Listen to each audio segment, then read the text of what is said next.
And this, I mean, I get the white knighting goes all over the map, and I understand that, but I just wanted to mention that not all women are evil. I'm married to a wonderful woman, have a lovely daughter, have female friends. A lot of women are wonderful, and some women are not. And it's funny, because this inability to see female evil is one of the main roots of real evil in the world as it stands. And I really wanted to try and make my thoughts at least clear, and this is put forward as, of course, conjecture, verging on hypothesis. I certainly grew up with female evil and studied it up close, unwillingly, for many years, a couple decades in fact, but that's a sample size of, well, one mother and some... I never really had any evil girlfriends or anything, but definitely my mom's friends were, well, not great. She at one point complained that a friend of hers ex-husband had held them both at gunpoint for some time. So it was bad all around. So with regards to female evil, we have to talk a little bit about the etymology of ethics to begin with. Now, revenge is foundational to ethical systems as they develop before they become sort of philosophically inclined. Like, let me give you a silly example, right? So when I was a kid, my brother, and I was standing by, I was younger, but, I wish I hadn't done it, but my brother poured sand into a wasp's nest on the ground near the apartment flat, as we called it, where we lived. And I think I poured some in too. And we ran away, because of course the wasps were angry, as I can fully understand, and we ran away. Later that day, I was trying to plant a sunflower seed. Because, you get these little sunflower seeds in packets to eat sometimes, and I thought, hey, wouldn't it be beautiful to have a sunflower grow in the lawn outside the apartment building where I lived? So I was digging it, and then a wasp stung me on the wrist. And I think I must have been about 8 years old or so. Certainly old enough to know better, to not harm animals' homes and all that. But anyway, so the wasp stung me. Now, I had never been stung by a wasp before. I don't think I've ever been stung by a wasp since. I got a chunk of flesh taken out of my leg by a horsefly once. Man, those things are nasty. They basically come in with kryptonite and cherry bombs and take off bits of your skin. But, and I remember I was alone, again, solitary childhood. I could have been, no, I'm 8. I must have been 8. So I was out of boarding school by then. But, or 9 maybe. No, probably 8. Sorry, you don't need to know all these details. But I remember rolling around. I went into my apartment, and I remember rolling around on the ground, like in real agony. That's a hell of a sting for a little kid. And I do remember thinking, can't blame you, wasp. Wasp blowback, can't blame you. This could have larger contexts. But I do remember thinking, in a sense, fair is fair. And I do also remember thinking how remarkable it was. And I, to this day, I have no proof, of course, but I do not believe that it was a coincidence. In other words, I do not believe that the wasp just came and stung me out of nowhere. It's not what they do. I mean, I know that wasps, I think they can, survive 5 stings, whereas the bees have their asses ripped off when they sting you, so they really are kamikaze pilots. But, this is an old meme, like bees, they pollinate flowers, they are pretty, they do this, they do that, and a wasp is like basically just an asshole. And I do remember thinking that, in a sense, fair is fair. And it was, I guess, an introduction to cross-species morality, which is, you destroy my home, and I will sting you with poison. And I know that wasps, bees have these bizarre intelligences, like they can make dances to tell everyone where particularly good pollen patches are and stuff. Really wild, complicated stuff. So I assume that the bee, either through scent or visual scanning or something like that, wished to, I don't know if they were hunting me down or just happened to be around, but, just came and stung me the same day that my brother and I had poured sound down a wasp home. And, fair is fair. Now, that's interesting because that sense of morality is based upon a fear of consequences, a fear of blowback, and so on. So, one of the reasons, of course, why men are more honorable with each other sometimes than women is because men have the capacity to inflict physical harm on each other, for the most part, right? I mean, there are exceptions, of course, but men have the need to treat each other with some reasonable dignity and respect, more so, because they can inflict physical harm on each other. So you'll see that men's morality tends to be around violence and property. Around violence and property. And because of that, you have the non-aggression principle and a respect for property rights. And the reason, of course, that men focus on violence and property is that men generally only have to fear violence from other men. Physical, like in-your-face fisticuffs. I don't mean like the sort of surreptitious female poisoning and so on, or being hit on the head with a saucepan when you're asleep. But even then, you have much bigger and stronger than women throughout history. And so men have to fear violence from other men in general. And men have to fear theft from other men in general, because women only steal your heart. So, property rights and the non-aggression principle come out of men's capacity to do harm to each other in terms of theft and in terms of violence. So, the question is, of course, well, why wouldn't women steal more? Well, if a man steals from another man, well, the man will generally go and take his stuff back and push him over and, maybe clip him one on the face to tell him not to steal from him anymore. But if a woman steals from another man, assuming that you're in a pair-bonded, matrimonial, monogamous environment, even if it's not monogamous, but a marriage environment, the woman who steals is actually stealing from another woman. And that other woman is not likely to come over and start pushing the woman around, because physical violence between women is not usually, historically, is not usually the way that disputes were resolved. I mean, I know that there are these drunken trollop brawlings and so on, and there are girl fights and so on, and there was Verk, but in general, women don't solve their issues by beating each other up. So for men, protection of property and the non-aggression principle was foundational, and it arose not out of any abstract ideological pursuits, but out of the fact that it was dangerous to start physical fights against another man, and it was dangerous to steal another man's property, because stealing another man's property is diminishing his capacity to provide for his family, which is the foundation of his sexual market value prior to the welfare state. So you really are taking a hammer to his value. And so it was pretty provocative. So that's the male approach. And the male approach, in terms of codifying in a rule of law and with police and courts and evidence and all this kind of stuff, is an attempt to reduce the violence of intra-male predation by formalizing the rules and making it a negative consequence to, because in the past, if you beat some guy up, then his brothers, his cousins, his family members would come gunning for you, right? And that would be a big challenge for society as a whole. And so, I mean, the Hatfields and the McCoys and these kinds of blowbacks could literally last for generations, hundreds of years sometimes. And so what happens now is the state has become everyone's big brother, everyone's well-armed cousins, right? So if you go beat someone up, then the state comes with police and guns and so on and hauls you in and all that. And so the state has become everyone's, quote, family in terms of retaliation. And it's funny, the thought just struck me while I'm talking, that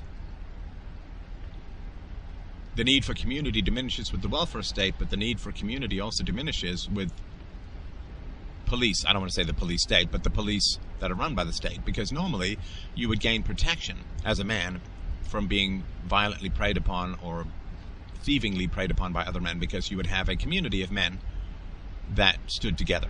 Now, when the state becomes your 7 brothers and 20 cousins, then you don't need your 7 brothers and 20 cousins as much, right? Because the state is going to be your posse, your boy squad, that is going to protect you from predation. And I'm not saying that's bad, I'm just saying it does reduce the need for community in the same way that the welfare state reduces the need for marriage and community for women. So that's how male morality developed. And for men, insults are better than violence. Now, I get that, in the past there was really some of this, I want to say hysterical because I don't really know the history of it, but I just wanted to point out that I am fully aware of the fact that there were a significant number of duels that were fought for honor in the past. And in that situation, insults were considered worse than violence, because violence was used as a method to solve insults. And, given how slow libel laws are to operate, particularly in America, I'm not saying I approve, I'm just saying I can understand some of the impulse behind it.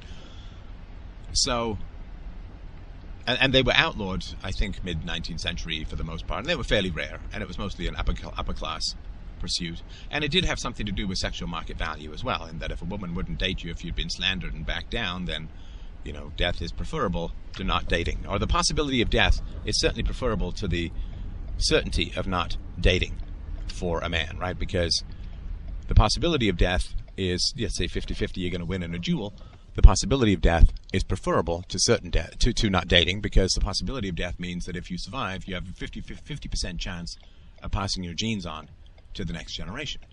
But if no woman will date you, then you have a 0% chance of passing your genes on to the next generation. I mean, unless you rape or something horrible like that. And so from that standpoint, if women wouldn't date a man who'd been insulted but hadn't dueled, that would explain why the duel occurred. But again, I don't really know the history of it, so I'm really theorizing at this point. So that's how male morality develops. It's a desire to minimize violations of persons, of personhood and property, of violence and theft. So how does female enforcement go? Well, female enforcement generally goes through ostracism. And the mean girl spreading rumors, so-and-so was a slut, and I just had a call with a woman who, when she was younger, she was in a majority black school, and someone spread the rumor that she just didn't like blacks. And this, of course, caused years of bullying and problems. And so women, because they can't physically fight, Ronda Rousey accepted, of course, but as a whole, women can't physically fight. So how did they enforce their morality? Well, what they do is they use verbal abuse, they use slander, they spread lies, all this kind of stuff. That's the way that women enforce their social standing, and men generally will fight. And this is why for men, it's very, very different for men than it is for women. And again, I'm talking in general, historically, and so on. So when I was a kid, I was told, sticks and stones may break your bones, but words will never harm you. Sticks and stones may break your bones, but words may never harm you. Words will never harm you. Now, there's some truth in that, of course, but that's a particularly, and you might say almost peculiarly, male perspective, and it is really the foundation of the First Amendment. The sticks and stones more the foundation of the Second Amendment, but the fact that free speech doesn't harm you, words do not harm you, somebody calls you a name, it doesn't physically harm you, that is a male perspective. Now, from a female perspective, words can be enormously harmful, because if you fall out of sorts with the coven, with the sisterhood, if they oppose you, then what they do, of course, they don't physically fight you, because that would draw white knights to your defense and would gain you massive amounts of sympathy, what they do is they simply spread lies and rumors about you. And then they ostracize you, and you're not invited here. And they then start to work the entire social mechanism to exclude you from whatever's going on in the society. And that is really, really painful. Men can handle isolation a lot better than women can, in general. Now, you'll notice, of course, this is a bit of a sidebar, but very relevant to the West as a whole these days. You'll notice that when women gain more and more power politically, then what happens is words become dangerous, because women experience words as dangerous and experience violence as less dangerous, whereas men experience violence as more dangerous and words as less dangerous. So when men had political ascendancy, when you had a, quote, patriarchy, then what happened was you got free speech.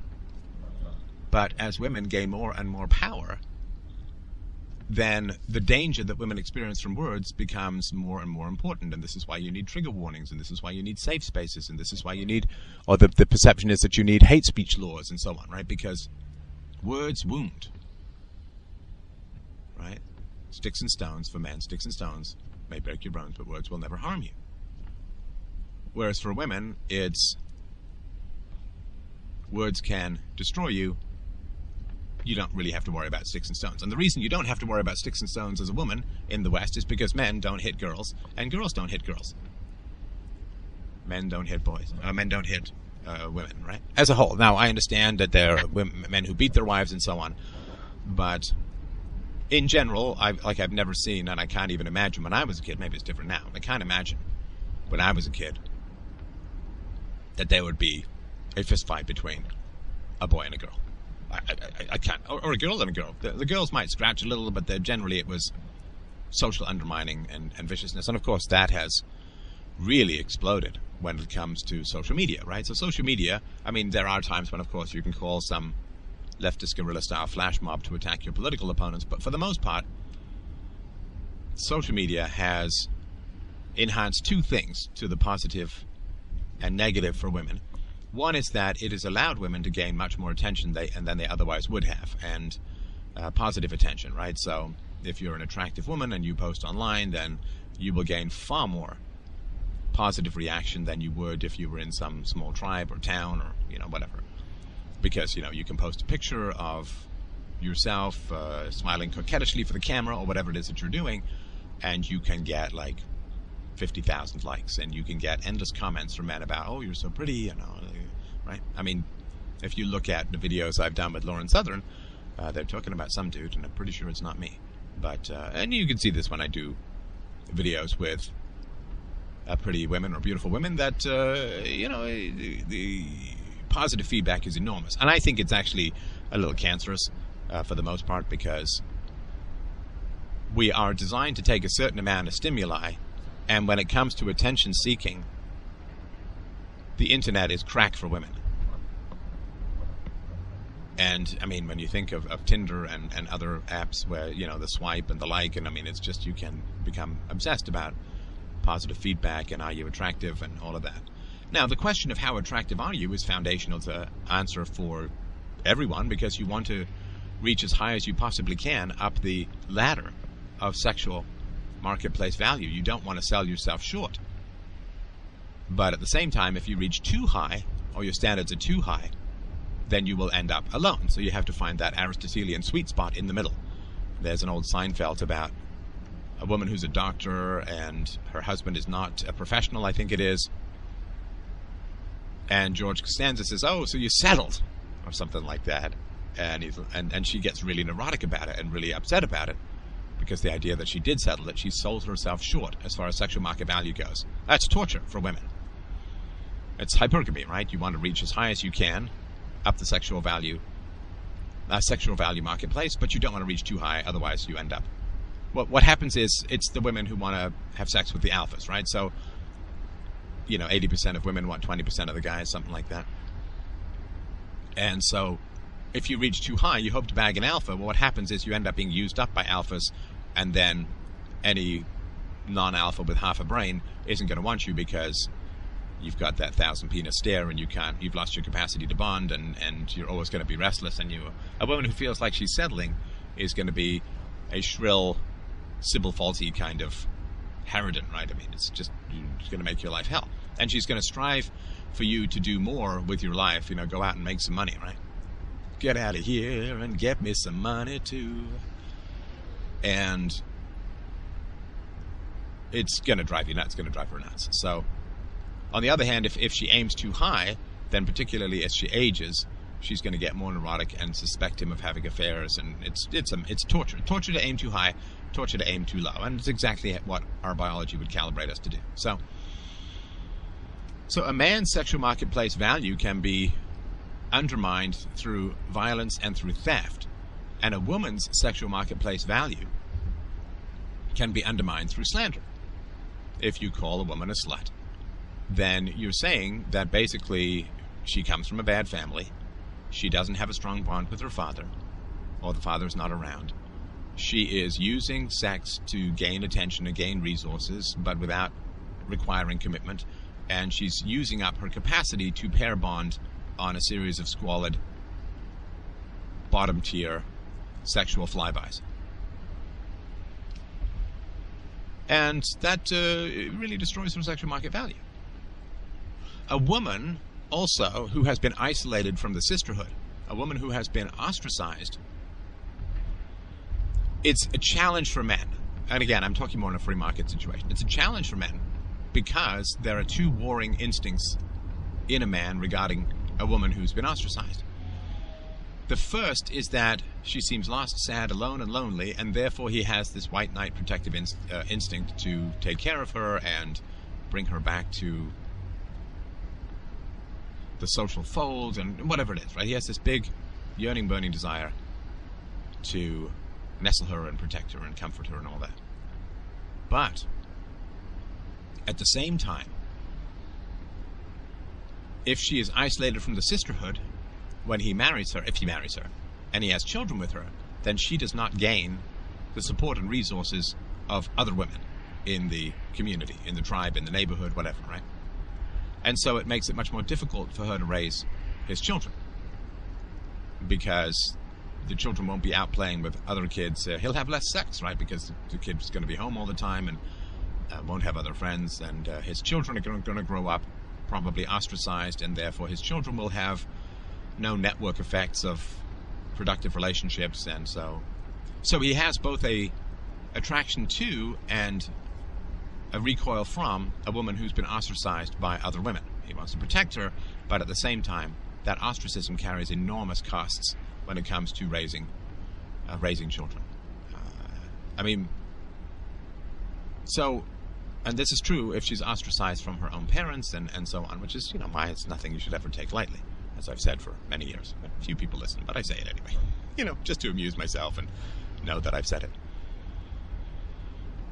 So, for women who can't fight and won't steal, whose reputation historically has been the root of their sexual marketplace value, and I'm thinking about this stuff partly because I'm gritting my teeth.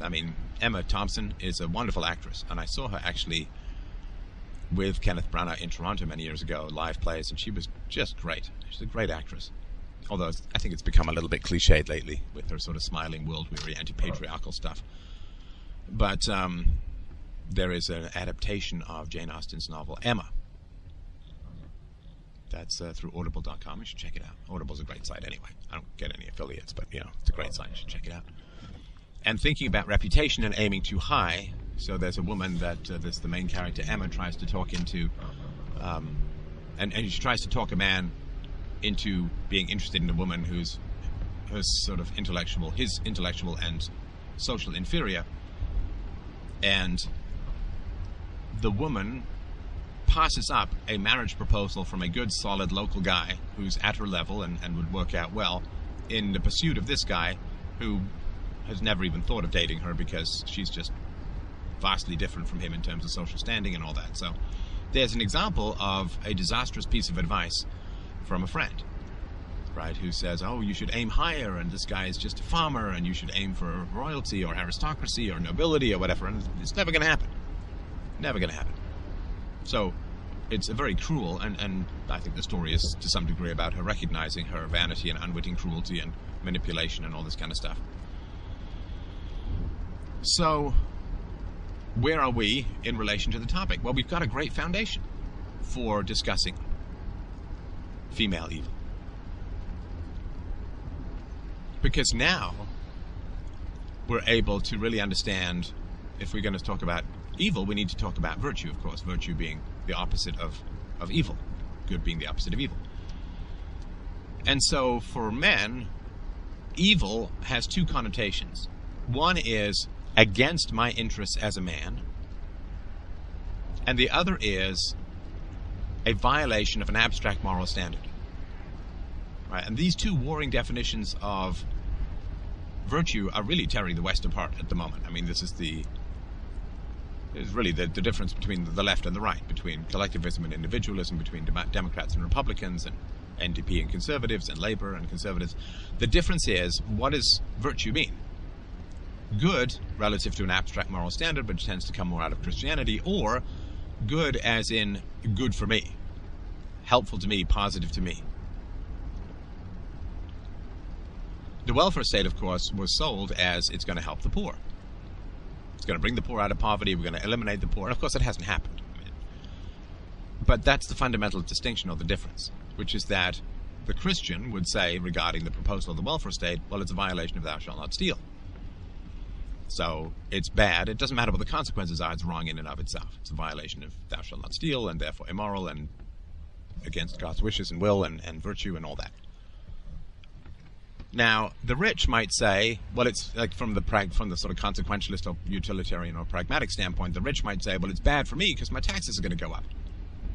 But then the government says, no, it doesn't really have to happen that way. We'll just borrow, right? And, of course, the young who have to end up paying those bills or deal with the destruction of their economy if those bills can't be paid, well, what happens? Well, they're not around. They can't, right, speak to it and all that, right? So, and by the time the debts come even remotely due, the young have grown up and their elderly parents are now dependent upon government health care and government pensions and so on, and so the idea of reducing the size and power of those government programs or that government spending becomes antithetical to that. And so, good in and of itself or good for me? Good in and of itself versus good for me. Is it virtuous or is it useful? Now, welfare, of course, is enormously useful to a lot of people in the short run. In the long run, it's a catastrophic disaster to a civilization, as we've seen from the bread and circuses experiments of Rome, as we saw from the experiments of Speenhamland, Speenhamland, if I remember rightly. Speenhamland was a welfare system that was introduced many centuries ago in England. I did a whole segment on it on the Peter Schiff show years ago, and it's worth looking up because, you know, it's all been done before. I mean, not to put that Bare Naked Lady song in your head, but it's all been done before.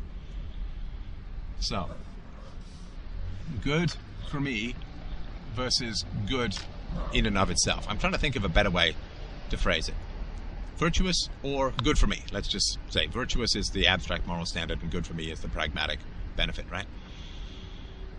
So, morality originates out of good for me and ends up as an abstract moral standard, as virtue.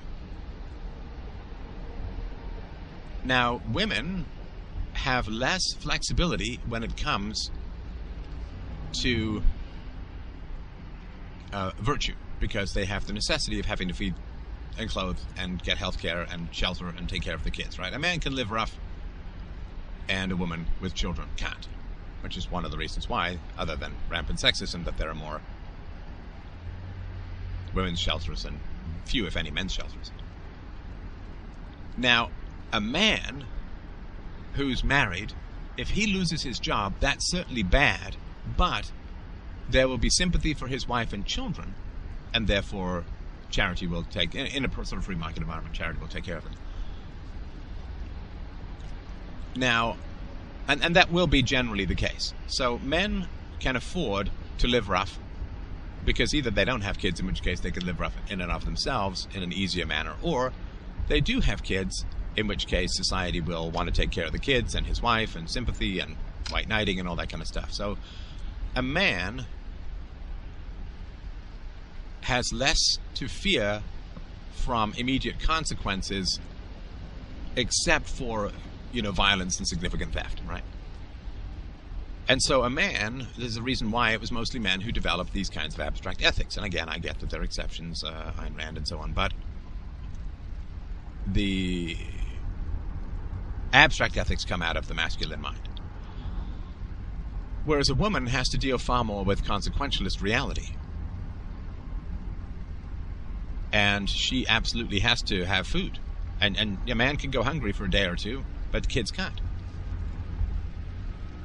So it's the difference between, like, if you're on a ship that's sinking or a ship that has sunk and you're just in the water, it's the difference between being able to swim and not being able to swim, right? If you can swim, you're like, okay, well, this is a very bad situation, but I'll be okay for a little while. I'm not going to drown right now because I can swim. Whereas for a woman, with kids in particular,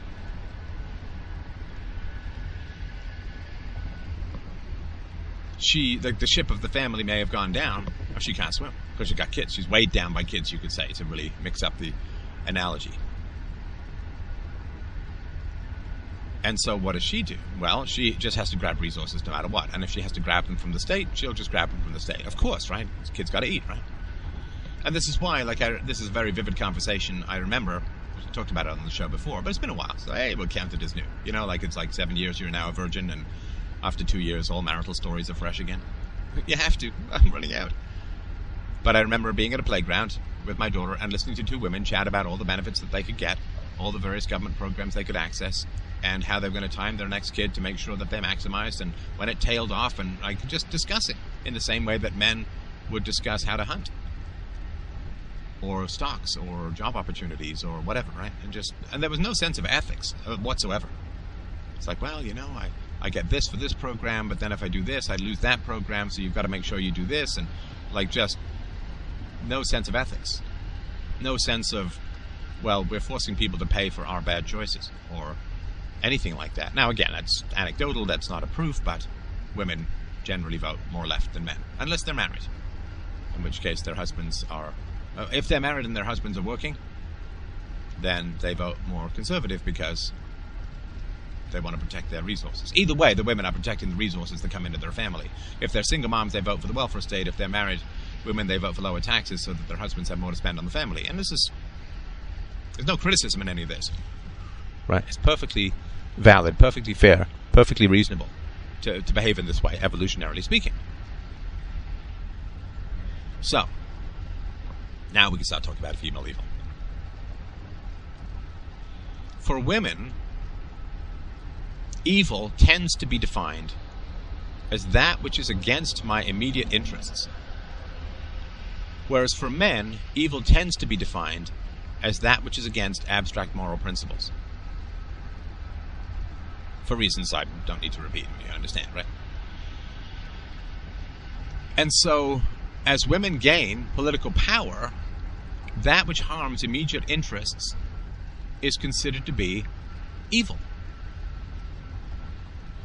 And therefore, if you talk about cutting the welfare state, a lot of men would breathe a sigh of relief, because men pay for it in general.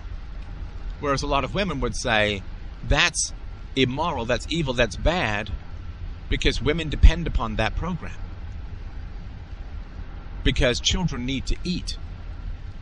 Because single moms are heroic souls struggling to raise children after being abandoned wantonly by immoral men. So it's wrong because it harms the immediate material interests of women. So having a discussion such as taxation is theft, it resonates far more with men than it does with women. Because when you say taxation is theft, you are pointing out to men that taxation violates the two commandments that are the foundation of masculine morality, or I would say morality as a whole, which is non-aggression principle and property rights.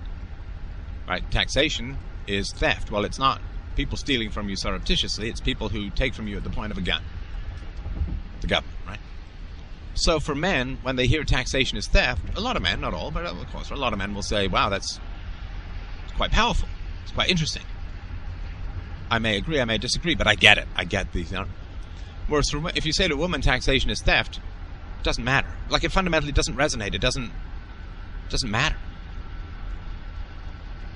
Because women aren't primed to respond to violations of persons and property.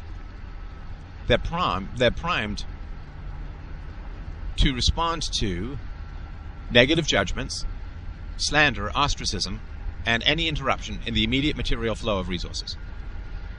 You understand, right? And this is like the reason they respond negatively or have a very difficult time with negative language is that negative language builds the moat or the fence of ostracism around them, which hinders their ability to provide for their children, hinders their children's future capacities to integrate within a tribal system, you name it, right? Whereas for a man, being called a rebel is not a bad thing. For a woman, being called a rebel is often a bad thing and will cost her sisterhood resources, which are essential to a large degree for raising her children.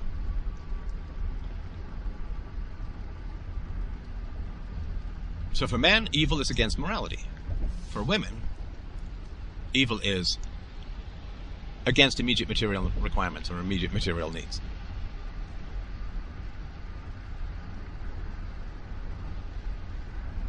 And abstract national debts bother men more than women. Both because men are probably going to have to pay it all off or fight the Civil War if society goes to hell in a handbasket. Whereas women are like, well, okay, so there are some abstract numbers, but my children need to be fed. And the idea that I would not be able to feed my children or take them to the doctor as they see it because of some abstract principle and numbers in a ledger somewhere in the Federal Reserve is incomprehensible. It's like saying, don't feed your very hungry child because he has an invisible ghost friend who needs the food more. Like, it just wouldn't make any sense, right? And that's a reality. Like, understanding that women... Like, there was an old game show, I can't remember what it was called, Guess Your Price or something like that. Old game show in England where a conveyor belt of, crappy, petty material goods went by, like an iron and I don't know, whatever was going on, a juicer or something like that. And it would go past people, and if they remembered what it was, like if they remembered the items, then they got to keep them. This was in England when I was growing up. I just watched it a couple of times, and it was often women who were playing it, right? And if the women remembered it, then they got to keep it, right?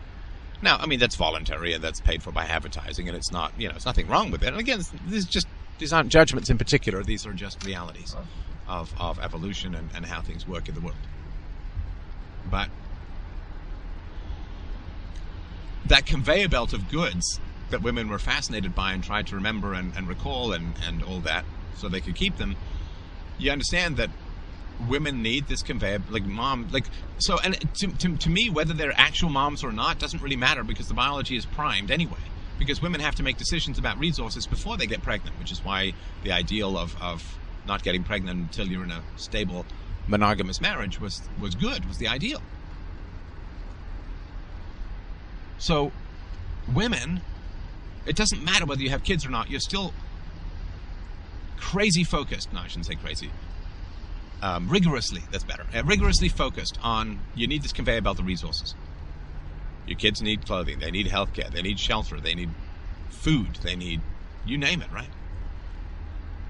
And kids need time, which means the mom needs all these resources too. I remember when my wife was breastfeeding my daughter and I was feeding my wife. Great circle of life, right? Because women were disabled for about 20 years of their life. Or more. Could be a quarter century.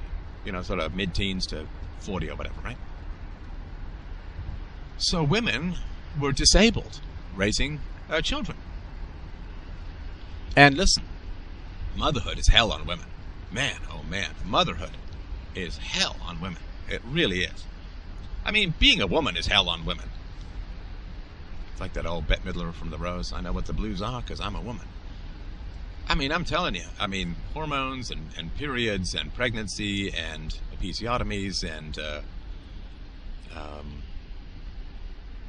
just the various chronic plumbing disasters, that endometriosis, and like you name it, right? And then you get your menopause, you get your hot flashes, your hormonal imbalances. I mean, hormones are all... I mean, cranking out new human beings is really tough on women. I mean, I had this sort of period of, I guess, relative bliss from like 15 to 50. You know, it's a good 3.5 decades. 15 to 50, like nothing really happened. I mean, late 40s with cancer, but you know, outside of mid-teens to mid-40s. You know, like I'd finished puberty and I was basically just a golem. I was like a statue. Like nothing changed. And now, okay, I'm a little creakier and all that, but you know, it's all right. But still, nothing has fundamentally changed. But for women, oh man, it's a whole different planet when it comes to changes that go on in their lives, in their hormones, in their systems. I mean, it's a big deal. And, you know, arthritis, osteoporosis. I mean, these things can happen to men too, of course, but I think they're a little bit more common among women. And it's hard, man. It's hard. Pregnancy is hard. You're going to need sleep. Babies are hard. You're going to need sleep. Hormones are all over the map. I mean, it's... A robust woman is a treasure of nature.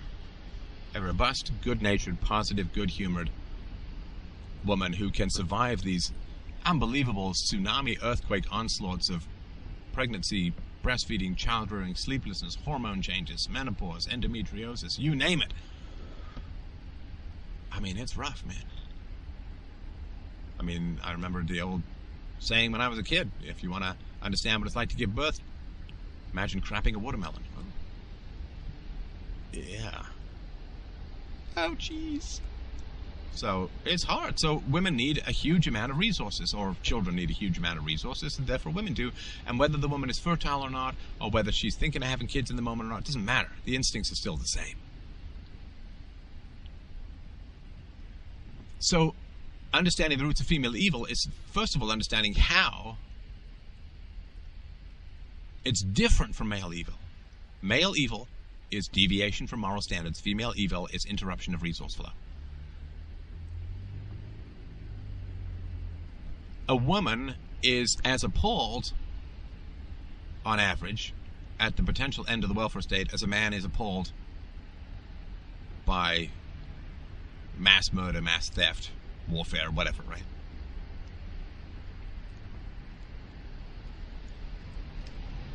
So understanding that is really, really, really important. And if you sort of look at the landscape of what's going on, well, words are considered weapons these days. Why? Because for women, whose primary tool of social control is not violence but ostracism, words are weapons.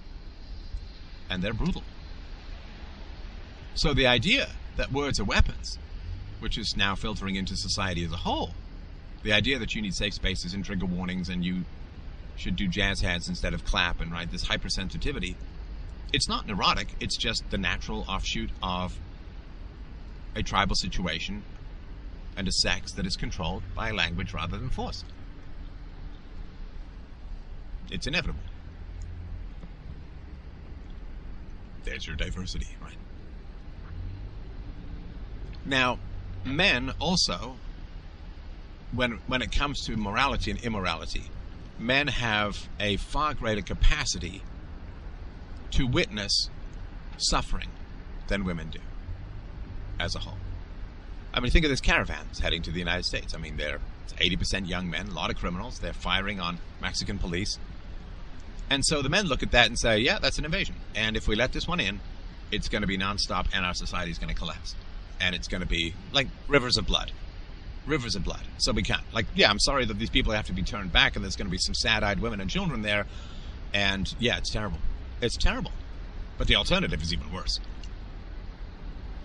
And so the hyper-protectionism, like the hole in the wall is women's sentimentality as a whole. Huh. Boy, that's a lot of uses of the word hole there. But men have the capacity to look sort of cold-eyed and say, none shall pass. Like, you can't commit. You know, you can't commit. People say, well, but they're sad. They're upset. They're angry. They've come a long way. Brother, can you spare me food and give me a drink of wine? I've been traveling on this road for such a long, long time. I have seen the wonders, but most amazing of them all, I believe I've seen the face of the risen Lord. It's a great song. Anyway, man, that guy sues for defamation a lot. So, men can look at that and say, no, you can't come in, and I'm sorry that you're sad, and I'm sorry that you're angry, but no. You know, men can kick people trying to get on to the raft if the raft is going to sink. Women, because historically they've not been in that role, women have a very, very tough time doing any of that. Which is why, you know, men look at a picture of a drowned kid on a Turkish beach and say, what kind of idiot crosses the beach in a storm on an overloaded ship? That father is terrible.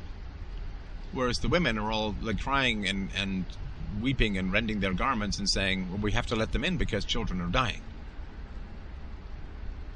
And this is not positive towards men, it's not negative towards women, it is just a discussion of the realities. So,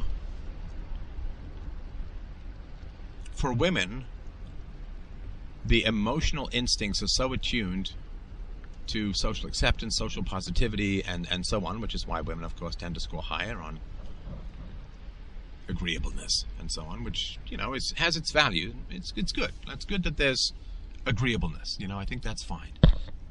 But not to the point where you can't make any tough decisions. Not to the point where...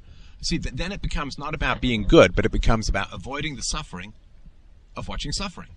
I can't stand to watch suffering. I can't stand to watch someone suffer. Well, all moral advancements involve suffering. End of slavery, emancipation of women, all involve suffering. And so when you can't stand to see suffering, what happens is you then are manipulated by people who parade their walking wounds in order to control you. And those who wanted mass migration into Europe knew exactly when they portrayed these children, or this child, or these children. They knew exactly what was going on. Women, all their ovaries were going to twitch, and they can't stand the suffering, and they open the borders and all that, right? And also because they don't have to pay for themselves, right? So it's the same thing when you see the Syrian, right? The Syrian kids in the supposed gas attacks and all of that. I think largely have been disproved, but you got to show those kids too, right? Because they want a war in Syria. You got to show these kid on the Turkish beach because you want to open the borders.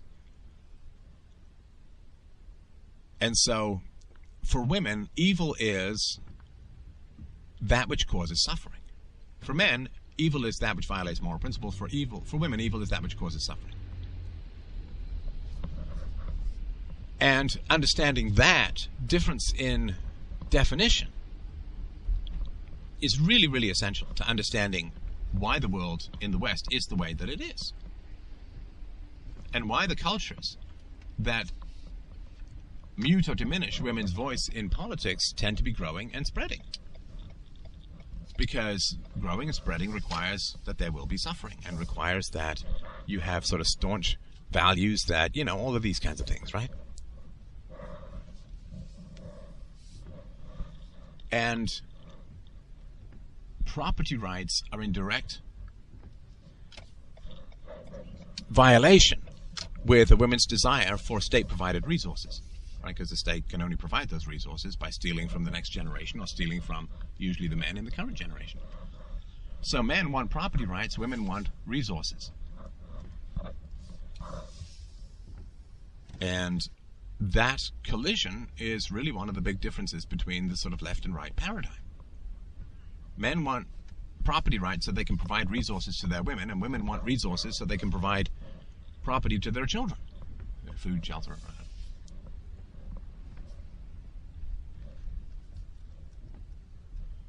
and this distinction is really, really important, and it's really hard for people to sort of get this, because men don't have the same, I mean, you know, we got to eat and all of that, but this inability to see suffering, this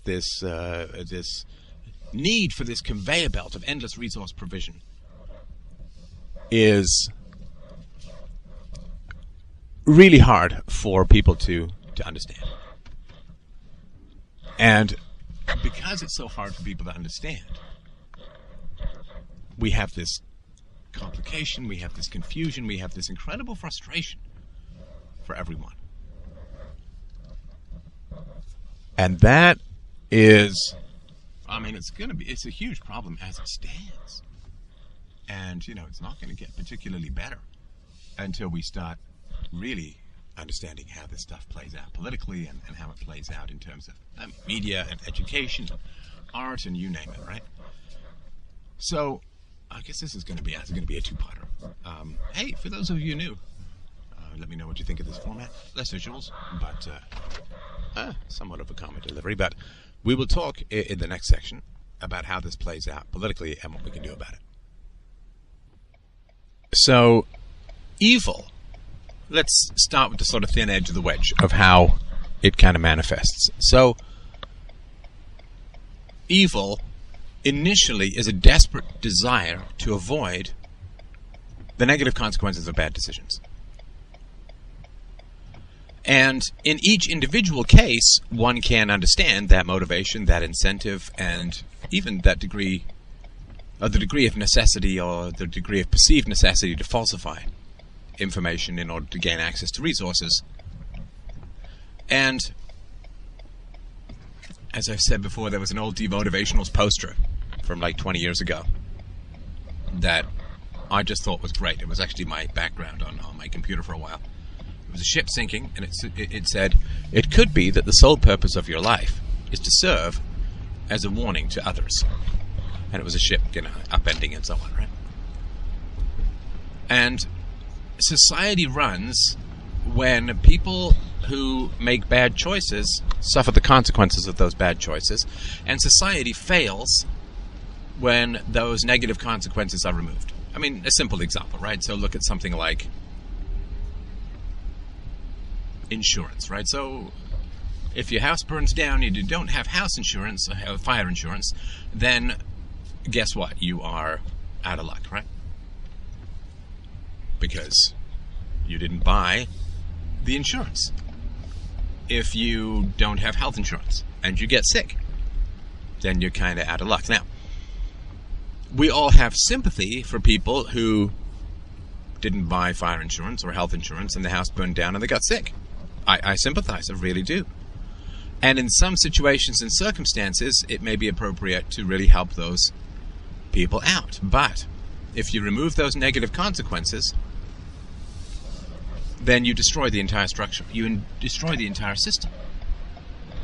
Morals are necessary because we have limited resources in this life. Somewhat. I mean, there's the abstract, ideals and all that. But if you've ever bought a tablet, right? You buy a computer tablet, and they say, "Do you want the accidental protection plan?" Right? You drop it and you get to replace it, and you say no. The next day you drop it. Of course you feel terrible. Frustrated, penny wise, pound foolish, blah, blah, blah. And you desperately want, you wish you could go back in time and change your decision. But of course the whole point is we don't know. Other times you've bought that accident protection plan and didn't drop it once. Right? So it's a challenge. It's a real challenge. Not knowing. Sometimes it's the Ambrose Bierce thing, right? You buy insurance and you never need it, and the insurance company giggles their way to riches, right? But if the insurance company says, "Oh, you didn't buy insurance from us, so we will just pay for your house anyway if it burns down," well, then of course we all know, as sure as night follows day, what's going to happen is people are going to stop buying insurance and so on, right? Like the pre-existing condition thing, which is kind of a hangover from the post-Second World War period the Second World War period, where American companies weren't allowed to give their employees raises, so they offered to pay for their health insurance instead. I mean, they don't pay for your car insurance, right? And then what happened was your health insurance became tied to your job, which is another thing that employers like, because they can then fire you and you might lose your health insurance. Or they can ask you to work overtime, and you're not likely to say no because, right, you understand. It's like the Marxist gatekeepers to you getting your degree, which means, lie and pretend you like Marxism in order to get your degree. So society functions at a collective level very well when people who make bad decisions suffer at an individual level. Now, I get that that's really, really tough for individuals, but it's very necessary for society as a whole. You don't have society without negative consequences, because people stop paying into a system designed to protect them from the effects of negative consequences. Everybody starts taking out of that system, and the system collapses. And this is why charity is more complicated than dental surgery, because charity has to figure out who is legitimately in need of charity, who will benefit from the provision of charity, and who's just a scam artist looking to get a free ride or have other people's hard-earned money cover up the effects of their own bad decisions, like you name it, right? Very, very, very complicated. Now, women face a different set of bad decisions than men. And the most important decision that a woman has to make is who to marry. It's even more important than the man's decision to make about who to marry, which is very important as well, but the woman's decision about who to marry is very, very important, because she's going to be dependent upon that man for decades.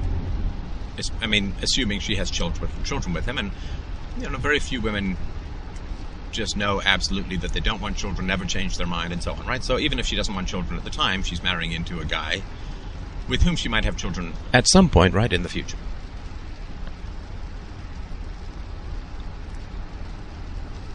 So, if the woman marries the wrong man, her life becomes a disaster. A complete, utter, and total Les Mis style disaster. So let's say she marries a guy who turns out to be a drunk. Well, he can't provide for his family. He gets fired from his jobs. His children don't respect him. He creates a mess. He creates problems. Maybe he drives drunk. Maybe he gets into accidents. Maybe he gets into bar fights. And he spends all their money. And she's got kids with him. Well, that's a complete disaster. And women, as a whole, have hostages called children that men generally, historically, did not have.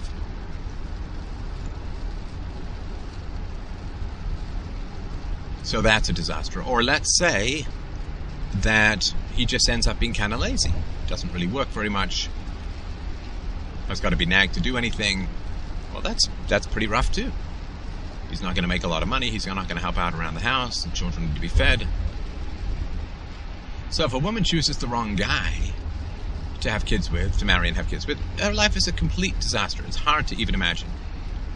It's like how it used to be before the welfare state if the woman got pregnant outside of wedlock. Well, she'd get pregnant, and what would happen? Well, she would either be a fallen woman.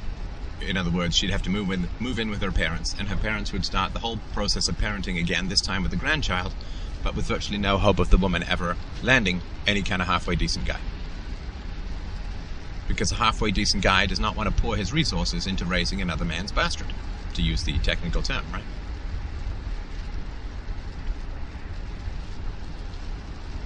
Or what could happen, of course, is that the mom of the mom-to-be can pass the child off as her own, an oopsie late menopause baby, and raise the grandchild as the child.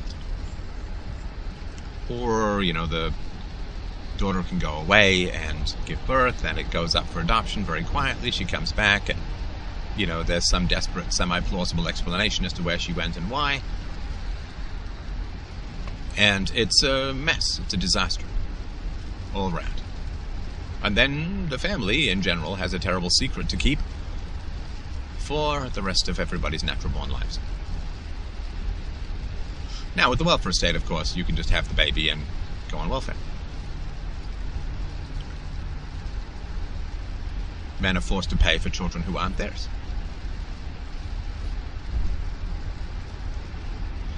So, when women make bad decisions, and they have children, and when they make the bad decision of who to marry, it's a complete disaster, and of course, it's a disaster that goes on and on and on and on. And that's really tough. Let's say you don't get, let's just be, brutal here, right? So let's say you don't get health insurance. You get some very expensive to treat illness. You can't get the money, whatever. Well, then you die. If you can find someone to treat you for free, if you can go into debt, if you've got family, you've got friends, you've got a GoFundMe, you've got whatever, right? Listen, 6 million different ways that you can try and get the money. But let's say you don't. Well, then you go into the emergency room and they'll try and do their best for you, but likelihood is that you're going to die. And that's not hugely expensive for society.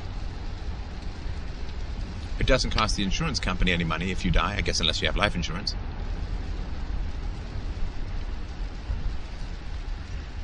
And it's done and dusted within, 3, 6, 9, 12 months. Right? It doesn't go on and on and on and on and on. If you're on a desert island and you need some medicine to keep you alive, you crash land a plane or something, you fall out of a plane and you land on near a desert island, go on the desert island. There's some medicine you need to survive. You don't have that medicine, or you have a small supply. What happens? Well, you die. But it doesn't go on and on, right? But if you've got a 2, a 4, and a 6-year-old, you need close to 2 decades at least worth of support for those kids. Where's that money going to come from? It really goes on and on and on once you have kids outside of a stable pair bond relationship. Now, if you're a man and you make a decision to marry the wrong woman, right? You married the wrong woman, well, you can leave her. I'm not saying it's right. Don't get, understand. I'm just talking about the sort of brutal Darwinian aspect of it. You can just bugger off. You scarp it. You can just leave.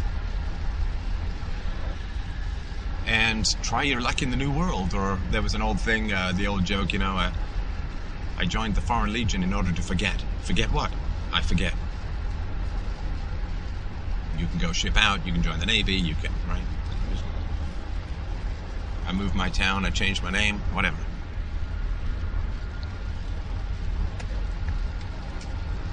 And so those decisions, assuming you're, a cold-hearted bastard who doesn't mind leaving his wife and kids in the lurch, you can bugger off, right? And this is why, there's this cliche of the pretty trophy wife and the rich alpha that she is okay with him having affairs, as long as he provides. In other words, he's such a good provider that she was willing to share him sexually. In particular, if he's older. Now, she demands, of course, she would demand that he not have children with these mistresses. And the mistresses are all angling to put the vagina clamp on his wallet as well, right? Usually.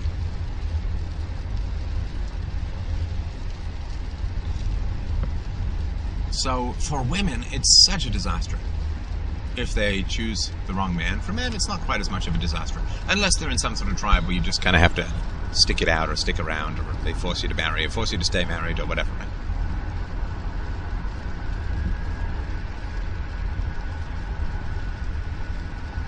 Now, men take other risks. One of the risks being that infertility is usually more on the woman's side than the man's, because male plumbing is less complicated. And there's a lot more sperm than there are eggs. So the man might end up getting married to a woman who's infertile. And that means that he signed up for the end of his gene pool, which is not particularly great, right?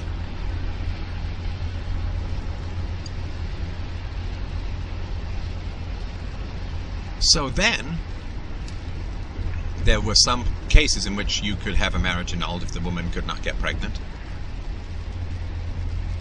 But he's you know, a lot of times just stuck with that. And what is it? I think it's like 1 out of 10 married couples have fertility issues. Like, it's a big deal. There wasn't much treatment in the past, other than, I guess, prayer and repetition. So the man could do that. The man might marry, this is the other big risk, right? The man might marry a chameleon. So the man might marry a woman who significantly changes after marriage. In other words, maybe she's slender, right? And then she's not. Maybe she's good-natured, and then she's not. There's an old joke about marriage, which is a guy getting a blowjob from his bride-to-be. And he's sitting there thinking, like the night before his wedding, or 2 nights before his wedding, or whatever, he's thinking, man, this is going to be great. This is how it's going to be for the rest of my life. And she's sitting there, head bobbing, going, wow, just one more day of this and I never have to do this again. Could get the chameleon. I mean, I knew a guy. When I was younger, he married a woman from the States who was buck 10 easy. You know, slender. Last time I saw them, about 10 years ago, she was an easy 350. 3 hefty. And, you know, what did she have? She had all sorts of back problems, and she had all sorts of other problems, and health problems, and all of that, because she was really, really, really obese.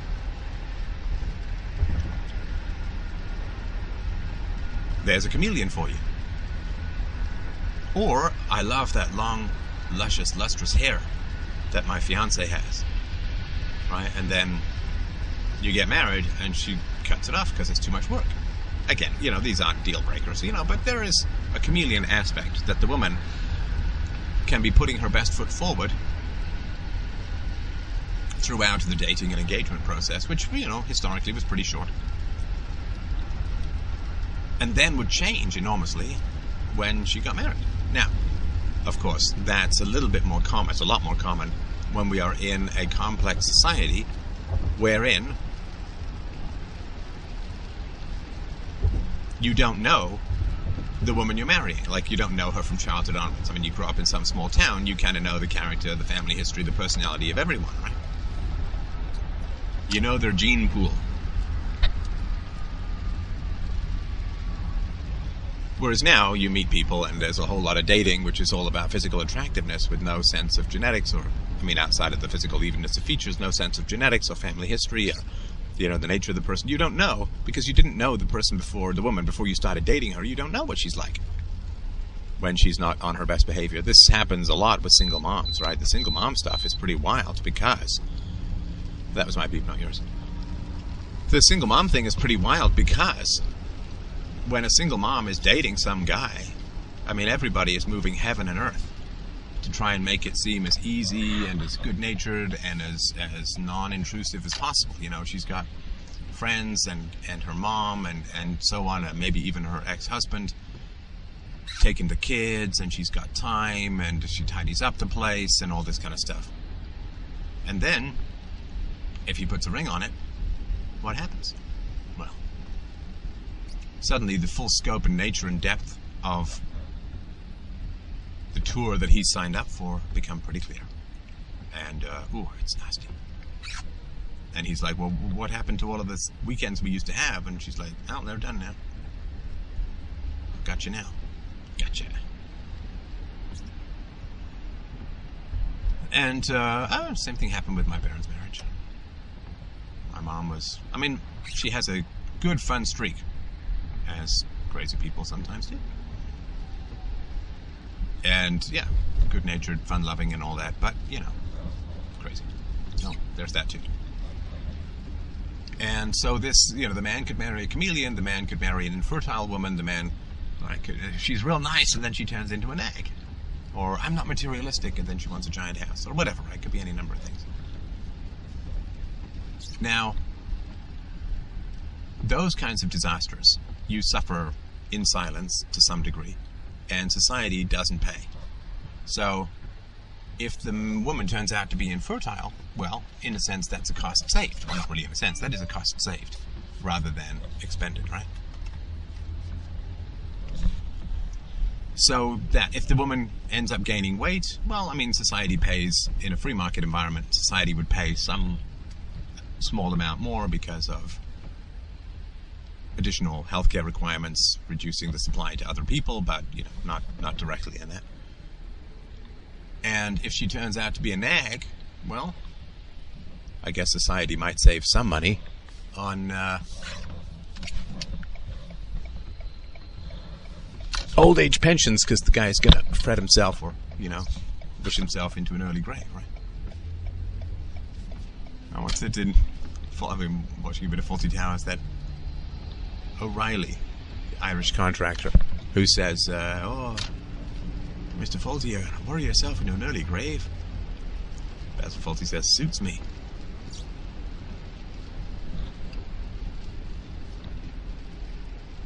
But it doesn't cost society as a whole if your wife turns out to be a nag or can't have kids, or, you know, if your wife cuts her hair short when you liked it long, well, I guess the barbers make a little bit of money. But that's about it. Well, the hairstylists, salonists, the hair wranglers, the protein wranglers. But it doesn't cost society as a whole. An unhappy husband does not add much to the financial burdens of society, but an abandoned woman with 3 kids sure does. Sure does. So that is a big problem for society, that when marriage goes wrong, it's generally worse for the woman than for the man. And if it's worse for the woman, and she has kids in particular, then it's worse for society. So, when women get the vote, there are women, you know, what's the ideal, right? Like, how are you taken care of in your old age? Well, of course, the ideal is that you have 3 kids or 4 kids or whatever. Your kids grow up and they love you and they're close to you and they care about you and they're concerned and all that. And you get old and you need help. Well, you've got insurance, you've got old age pensions, you've saved your money. And your kids love you, so they'll pitch in, they'll help out. And that's how you get taken care of in your old age, and it's a lot more personal than some Jamaican nanny.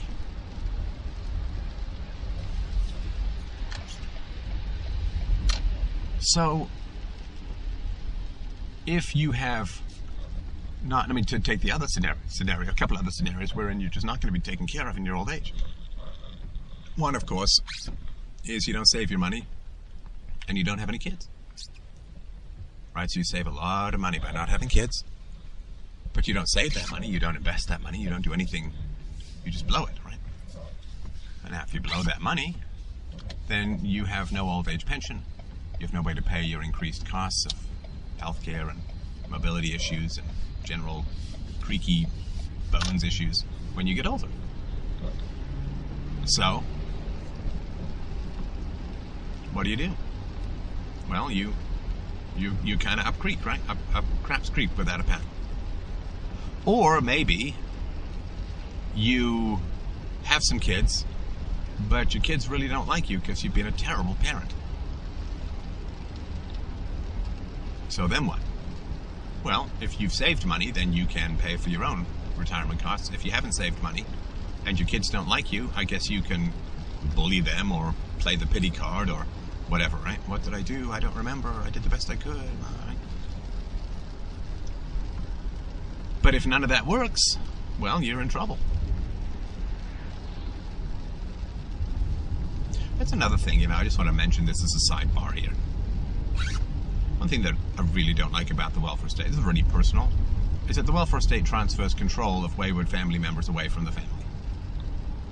You know, if I were paying my mom's bills, and I did for quite some time, but if I was paying my mom's bills, I could demand that she get some help. I could demand that she get some therapy. I could demand that I could demand these things. But because my mom gets my money without my consent, I have no control over anything that she does. I've completely lost control. I have no influence, no power, no authority. You say, oh, well, that's mean. What, you'd withhold funds from your mom if she didn't get help? It's like, yeah, yes, I would. Absolutely. And that would be the kindest thing for her. Now, welfare state, in some ways, by robbing me of authority as a son, has robbed me of a mother. Just wanted to mention that. For those who like to dig deep into motivations as well as listen to reasoned arguments.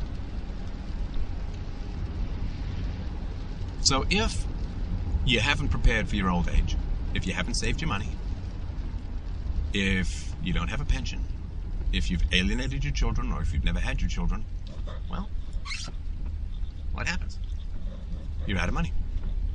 And then you got to work, or you got to beg for charity, and so on, right? Now, of course, this is difficult and complicated, because if you give people a lot of charity, when they don't save for their old age, people will say, oh, forget saving for my old age. I'll just use charity. And then the charity collapses. So, you know, the unfortunate thing is, or whether it's fortunate or unfortunate, sort of immaterial, it's basic reality that if we don't allow people to suffer, we all suffer. If we don't allow people to suffer, we all suffer. Now, a woman who marries well, who has kids, who raises her kids well, who helps run her husband's finances, or does the finances herself, or is the major breadwinner for all I care, well, such a woman has no need of the welfare state. She has the original welfare state called love. People love me, I love people, and they will take care of things. So that is the original welfare state. Community, church, charity, love. Not necessarily in that order. So she's doing fine. She's well. She's good. Doesn't need a welfare state. In fact, a welfare state is negative to her because it takes from her good decisions and subsidizes people's bad decisions. And that's not good. So, we have the majority of women who make good decisions about who to marry, and we have a minority of women who make bad decisions about who to marry. And it's funny, too, because I have found in my life, for most people, I think this is true. I mean, it's anecdotal to some degree, but I think this is true. Let me know. So the people who got the best advice and made the worst decisions tend to be the worst at dealing with those decisions, right? Because it's one thing if you end up dating the wrong woman, like some crazy Glenn Close stalker psycho, right? Now, if people around you were like, dude, she's crazy. No, you can't do it. I know she's pretty, but man, you like, don't do it. Don't be dick-napped. Don't lose your reasoning. Like, this is not a good idea. This is bad. I've heard from 3 other guys and, you know, how terrible she is and all that, right? So if you get good warnings, but you know, the good advice that you just didn't listen to, right?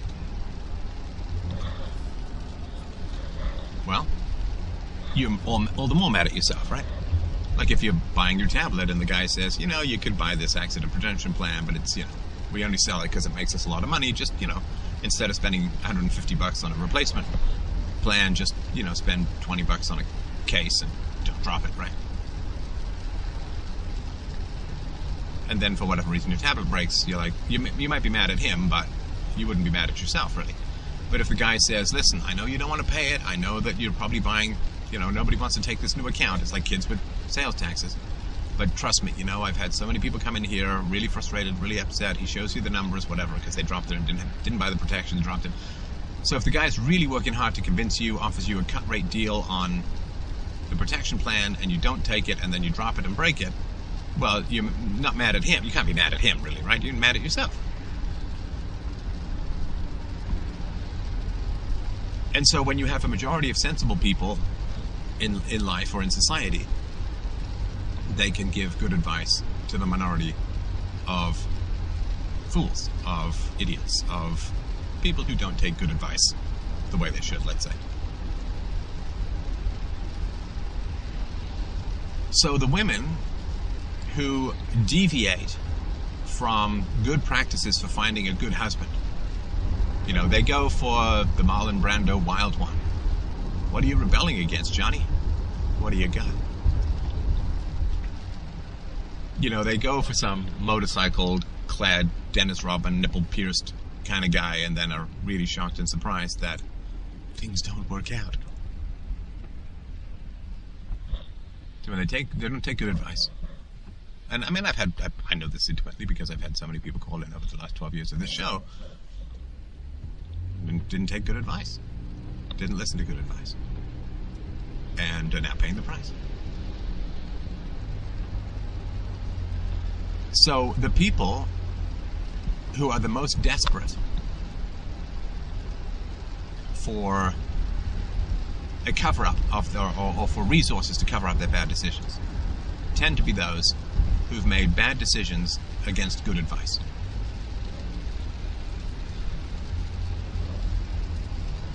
Once they've made those bad decisions against good advice, let's just take the woman who marries the wrong guy. He runs off, leaves her, and she's got 3 kids. Doesn't send her a dime. Well, what happens?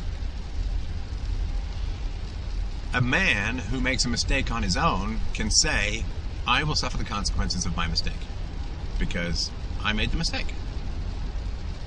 But the woman who makes a mistake says it is unfair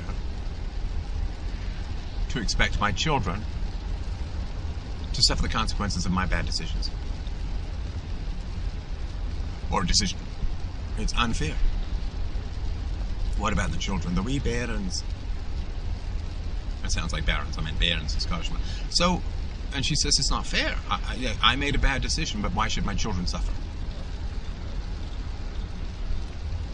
It's a fine question. I mean, I've often thought of my life, if there had been no government schools, no welfare state, no subsidized housing in the way that I got it,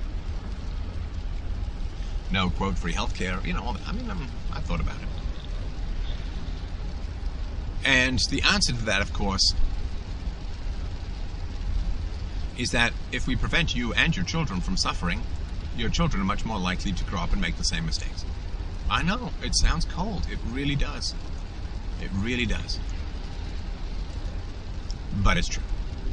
Just because it's cold doesn't mean it ain't true. Just because it's an iceberg doesn't mean it can't sink your ship.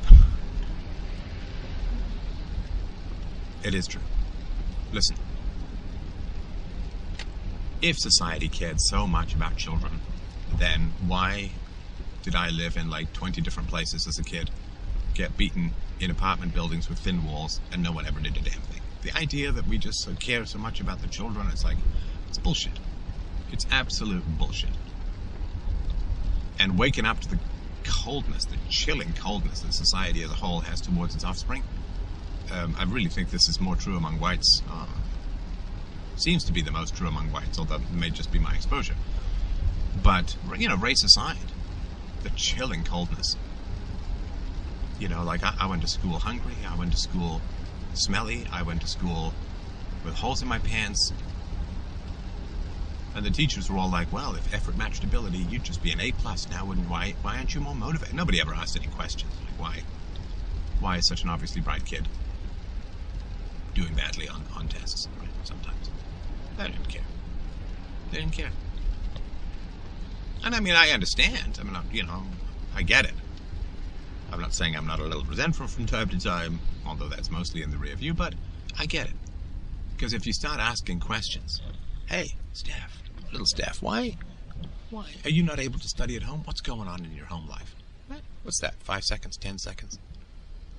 And with patience and with curiosity, people could have teachers, priests, even when I was younger, family members, extended family members, aunts, uncles, father, you name it, neighbors, friends, parents. I'm not putting it on the kids, but, you know, any adult could have said, wow, you don't seem to be thriving. You don't seem to, your button's missing from your clothing, your hair is uncombed, you're unkempt. Your clothes don't fit, they have holes in them. What's going on? How can I help? Nobody. One friend of mine's father, who was a doctor, did tell me to put on some deodorant. And he was nice about it. And he was, it was a good conversation about it. And, your body's changing and all that, right? So, yeah. What's going on at home? And I passed by many hundreds of people. Maybe even close to 1,000. Across 3 different continents. A bunch of different schools, boarding school, public school, summer camp. At least 1,000 adults probably passed by. And not one asked anything. Not one. And again, I get it. Like, this sounds all kinds of bitter, and I understand that it comes across that way, but I also understand. Because if they say, hey, Steph, what's going on at home? And they start to hear, well, what are they going to do? Suddenly, it's a lot of work. And it's a lot of work that comes with some risk, right? If my mom's crazy and violent, what happens if they get social services involved? What happens when social services leave and she finds out that I've told? What happens if she finds out who told social services or who told the police or whatever, and then she targets them? What happens? It's a risk. Like, I understand that in the moment it's easier, almost infinitely easier, to just let it go. He's a quirky kid, right? Whatever. I'm sure things are fine. But that's the choice that at least 1,000 people made over the course of my childhood. All the way from immediate family to camp counselors to teachers to priests. So then, having lived through that, and I know I'm not alone in that at all. And I also know what an enormous benefit and boon it would have been for someone to ask. But I also understand that it is risky. A teacher calls my mom in, starts asking her about the home life. What happens? My mom screams. She goes crazy. She goes to lawyers. I don't know, right? Things get complicated. It's hard. I know this one very well. It's hard to tell the truth even to adult children of dysfunctional parents. But you got to do it anyway. Come on. So this thing where society is like, well, we care about the kids. We're the kids. We love the kids. And kids are the future. Children are everything. Yeah, shut up. Don't believe it for a moment. It's the ultimate virtue signaling.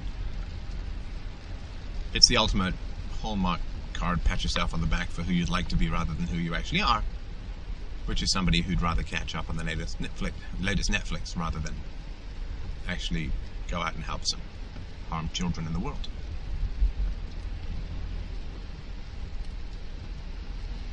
So that's my experience. That's the empirical evidence of society.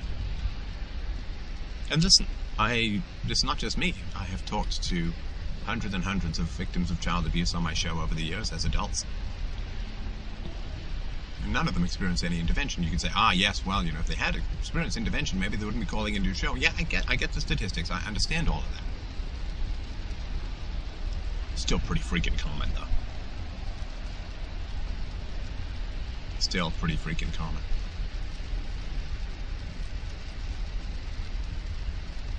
I remember, it's not a great movie, Kindergarten Cop, with Arnold Schwarzenegger. There's some dad who's abusive and Schwarzenegger goes and beats him up. Look, he intervenes.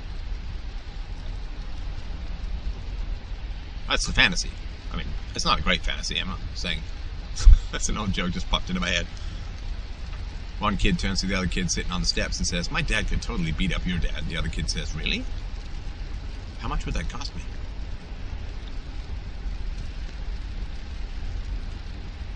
So, just a little sidebar there. I have internalized the grim reality of social statistics. Now people say, oh, we care so much about the kids. No, you don't. No. No, you don't. You don't at all. So, individuals who make bad decisions, particularly if they've received better advice, really, really, really don't want to suffer the consequences of their actions. Of course, I understand it. Every thief who gets caught wishes he hadn't stolen something. I remember when I went through a brief shoplifting phase in my early teens, standing in Eaton's looking at a pair of sunglasses, really, really wanting a pair of sunglasses, knowing I couldn't afford them, and just being too scared to steal them. And it was a great moment for me, for society, for everything. It's just like, fear's too much, man. It's like this, not just fear of being caught that moment, but fear of where it leads, right? Pilfering. I just stopped. I stopped. Got 3 jobs, never did it again.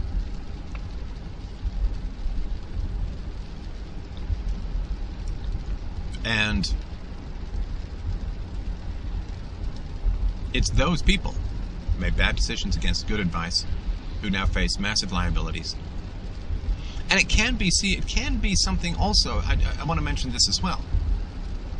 It can be something where, this is the issue I have with being a single mom, right? So if you're a single mom, not a widow, but a single mom, then either you chose a bad man and he left, or you chose a good man and you drove him away.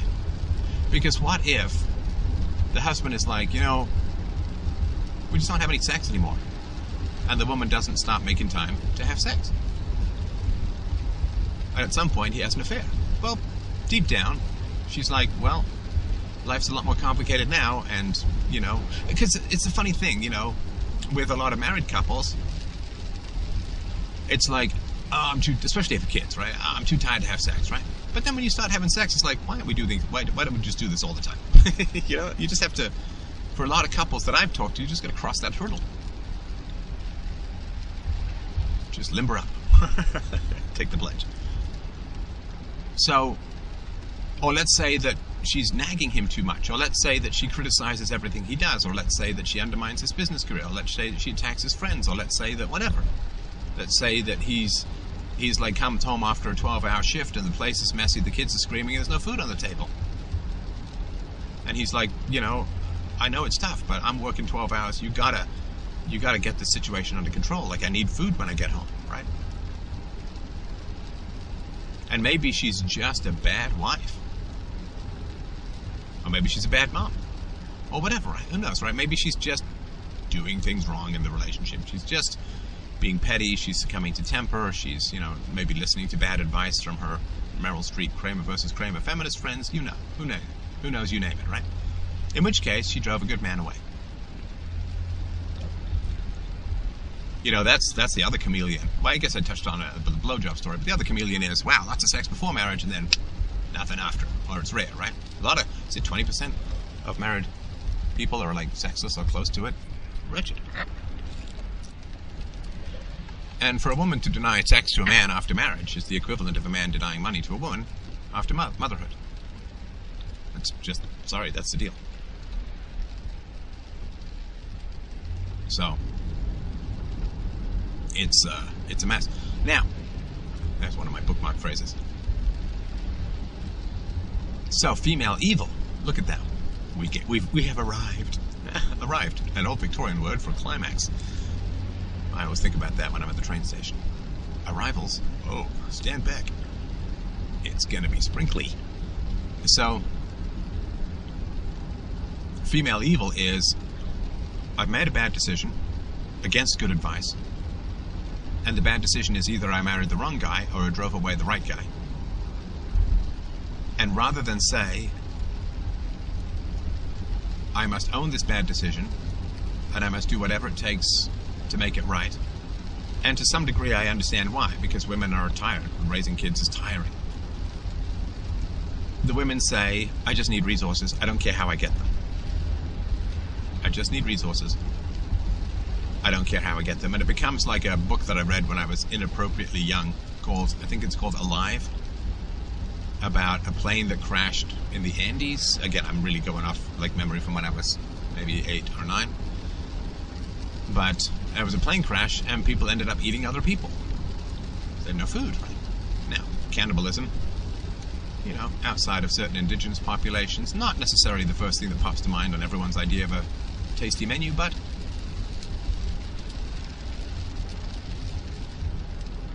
it happens when you're desperate.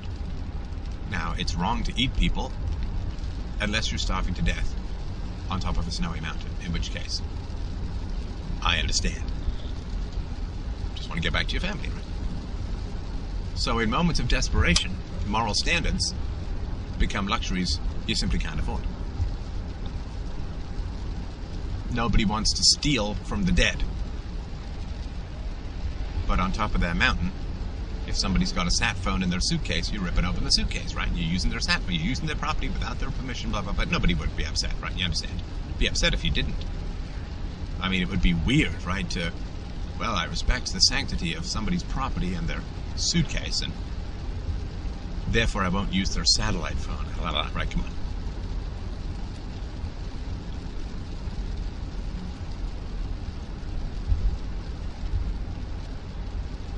So in situations of emergencies, you can't afford ethics.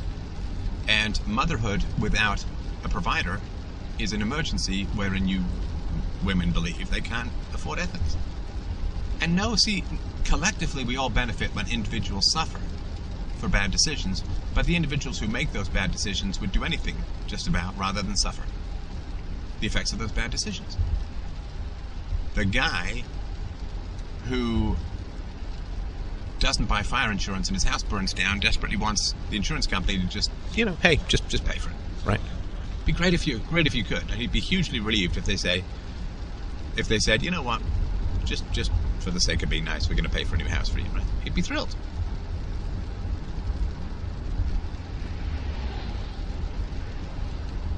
So when you are in this situation of an emergency, now, your house burns down, man, major drag, don't get me wrong, but assuming nobody is hurt, burned, or dies, well, you go stay at a friend's place, you go stay at your parents' place, you rent a motel, and you just get a new house.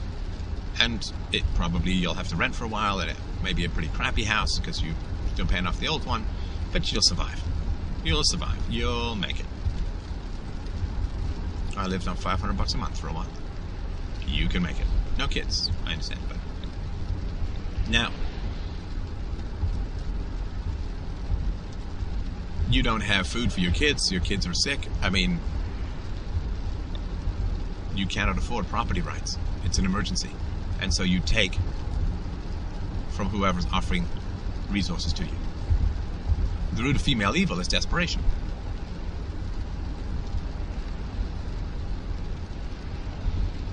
And it's hard to say no to desperate females. We are, in the West, white knights extraordinaire.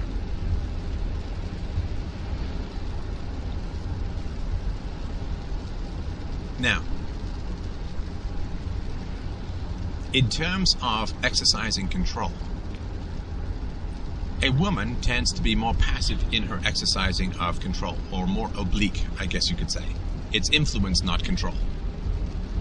So a woman, we'll take the traditional structure, right? Man working, woman raising kids. The woman cannot directly influence she cannot directly control, how much the man makes. But she can encourage him and give him good advice and teach him how to negotiate and coach him on asking for a raise and encourage and be supportive and so she can't go out and get money from the guy's boss, but she can have a huge influence on how much money he ends up making. For good or for ill, right? She can also break him down and keep him tired and up all night fighting and all that, right? I remember a sales guy at a business, top flight sales guy, problems at home, heading to divorce, his productivity plummeted. Couldn't concentrate, couldn't get the work done. So, the woman can't control. Now, a woman often can't directly control who asks her out. Or she can't directly control the dates she goes on.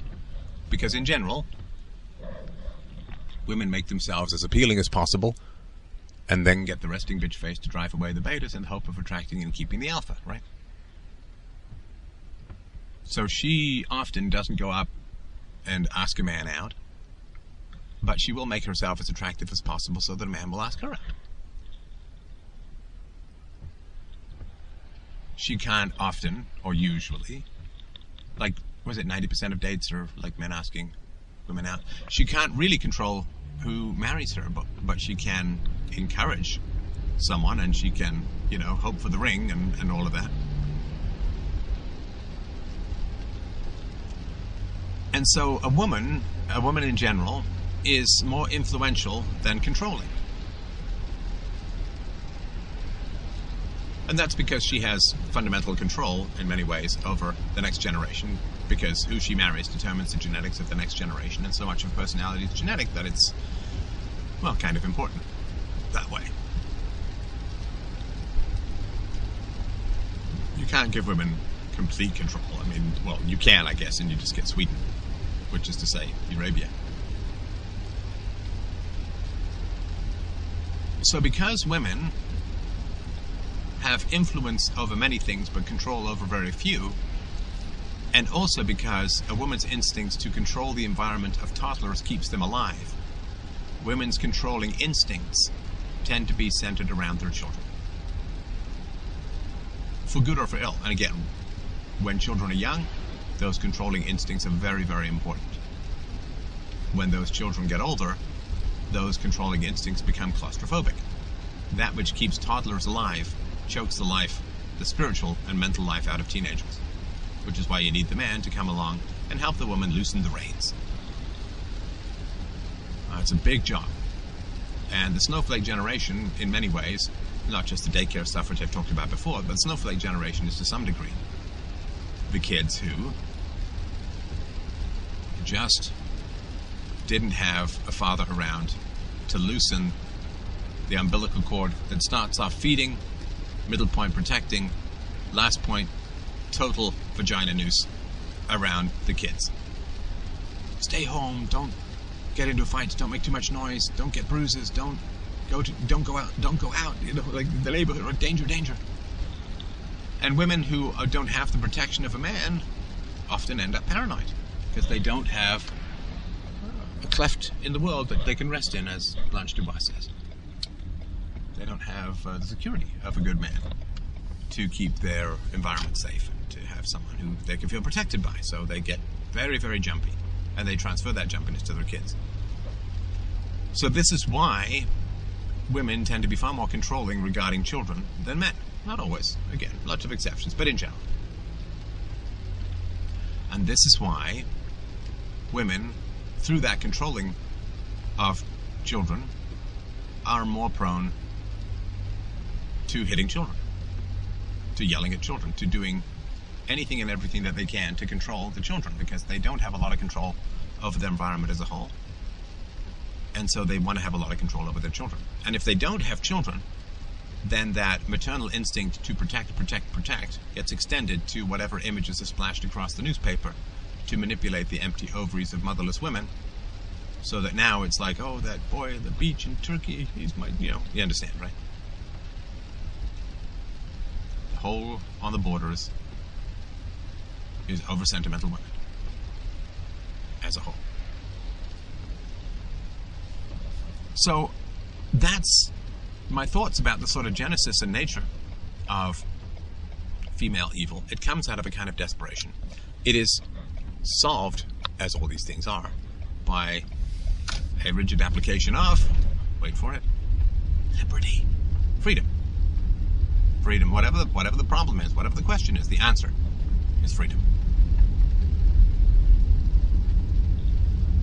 So I hope that this helps delineate some of my thoughts, admittedly somewhat conjectural, but useful, I do believe nonetheless, some of my thoughts around the differences between male and female virtues, about the difference between property rights and non-aggression principle versus verbal abuse, slander and ostracism.